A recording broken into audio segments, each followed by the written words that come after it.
What's up, YouTube? My name's Abel. This is ANTV. I'm bringing you another video.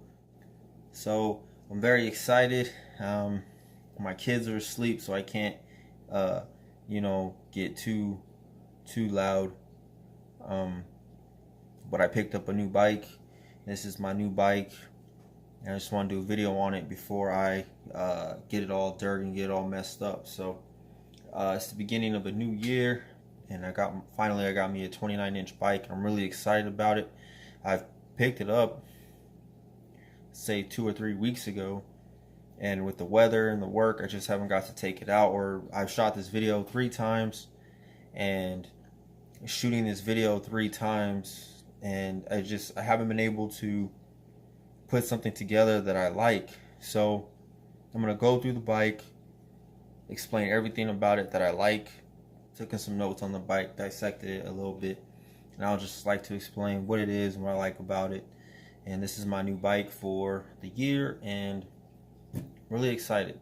So it's not necessarily new bike day, but this is my new bike, so let's go over it. Stay tuned. Damn. I like me better when I'm with you. I like me better when I'm with you. I knew from the first time I'd stay for a long time, 'cause I like me better when I'm with you. Alright, YouTube, so here it is. This is my new bike.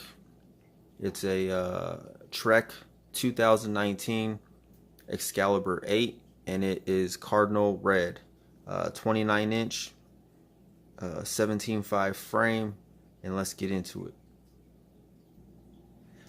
So the frame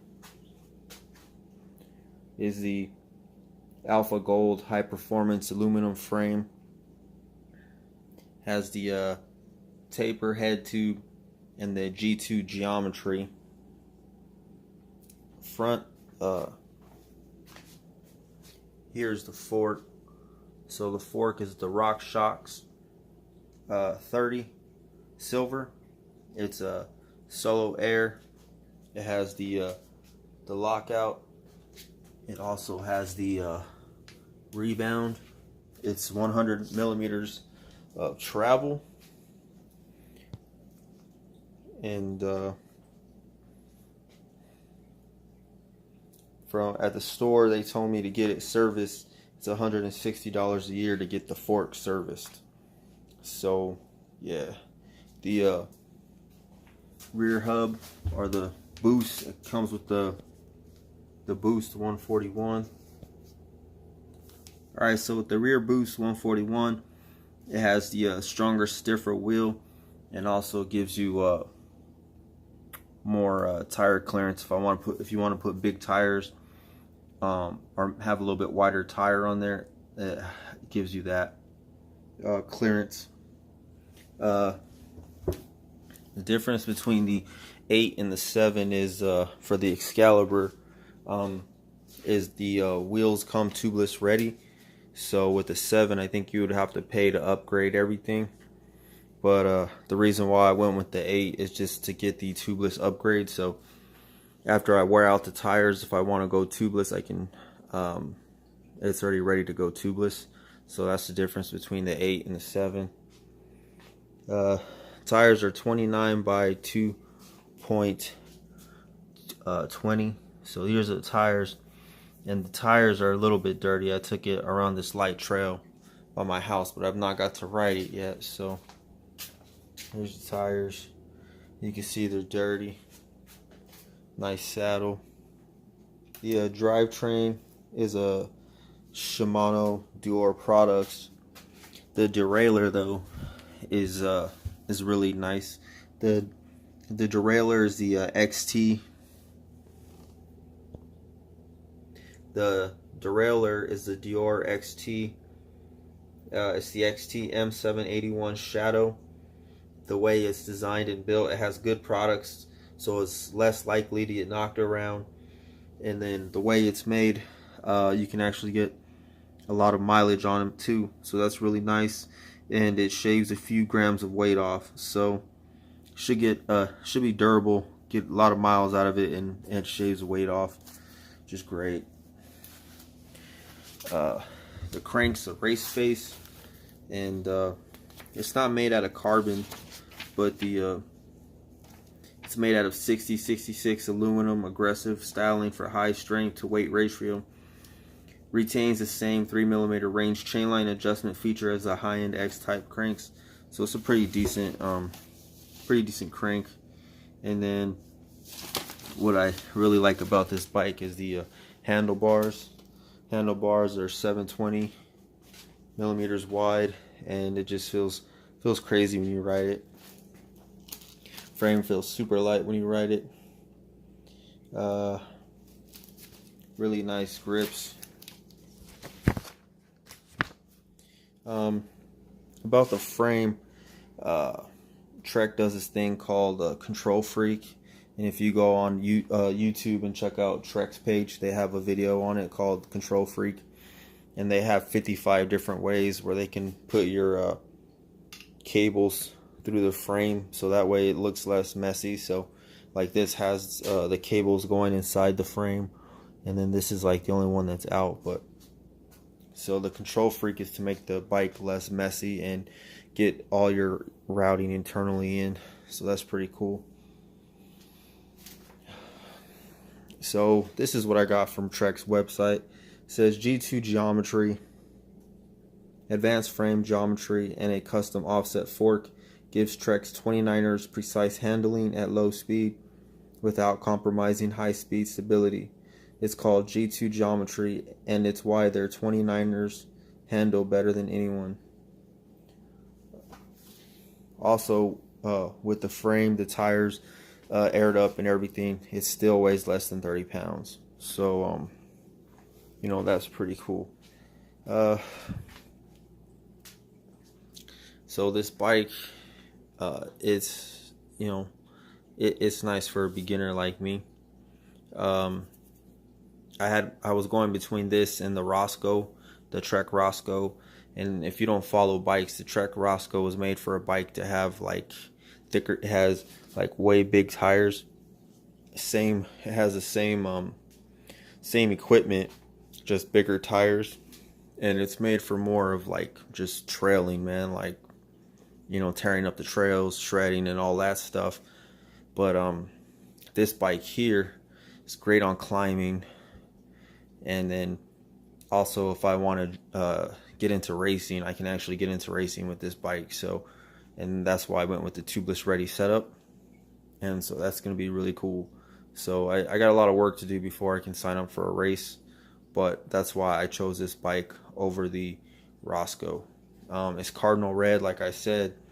And the only negative to me about the bike is I wish it was a little bit more flashy as like a full suspension bikes. Like if you look at the full suspension bikes, they're really flashy, you know, crazy colors and crazy parts on it, and it makes the bike look really flashy. So I wish this bike was like that, really flashy, but it's not. So, but as I start working with it and tinkering with it, I'm sure I'll build it up or whatever. But I went ahead and went with the cardinal red, and I don't know if you can see the Trek in the frame. So, but yeah, it's supposed to be made for better climbing. So, and it's a 29er. So I heard Trek was the king of the 29. That's what I've heard, but we'll find out. So it's got the new brakes, which are pretty cool. My bike has the old school brakes, the V brakes, I think that's what they're called. So even the stuff here takes mineral oil, so the Shimano mineral oil, and so that's gonna be crazy. Once again, I apologize for the video. It's being all over the place. I've shot this video so many times, and I just can't get it right. I don't know why I'm so nervous to make a video about my bike, but I just can't get it out. But so anyway, hopefully I got out stuff that, you know, helped out a little bit. That's why I wanted to make the video. And so I shot the video here in the kitchen because it has the natural lights, and so that's why I did it here. And then on these pedals right here, before I go, the only thing I upgraded on this bike already is the pedals. I got the Xcaliber flat pedals. These are great pedals. They start at $85, but it's 260 grams per set, and also they're super thin, and it gives you more ground clearance because they're so thin. And the pedals that come with the Trek bike are really heavy. They're at least a pound for the set. Got to be at least a pound or under a pound, but I'm thinking 16 ounces, about a pound, maybe not a pound and a half. But the Trek wheels are really heavy, so I would say they're probably about a pound, but these are super light. So that's the only thing I changed on the bike. And so yeah, but it was cool, you know. I went to the Trek bike store, and the guy was helping me ride this bike and adjusting the brakes to my hands, the seat to the way I sit, and everything. It was really cool experience. And they didn't have this in stock, the red one, and so since they didn't have it in stock, I had to wait for them to ship it in, put it together, and then after they put it together, I could pick it up. So I was really excited when I first got it, but now that it's been so long, I think it's been about 2 or 3 weeks since I got to go. No, it's been 2 weeks since I got to go and hit some trails. I'm a little intimidated, to be honest, but I just got to get on it and ride, you know. But yeah, so this is my new bike. My first bike was a 2006 Rock Hopper, and yeah, it was 2006 26 inch, so it was 13 years old. So I just want to step up to the newer technology, and if I were to get into racing, this bike can do it. So I don't have to upgrade again because this bike can do racing. So anyway, this is the video. So the bike's made for racing or just riding trails, but yeah, I can't wait to hit this. So anyway, thank you for hanging out and watching the video. My name is Abel.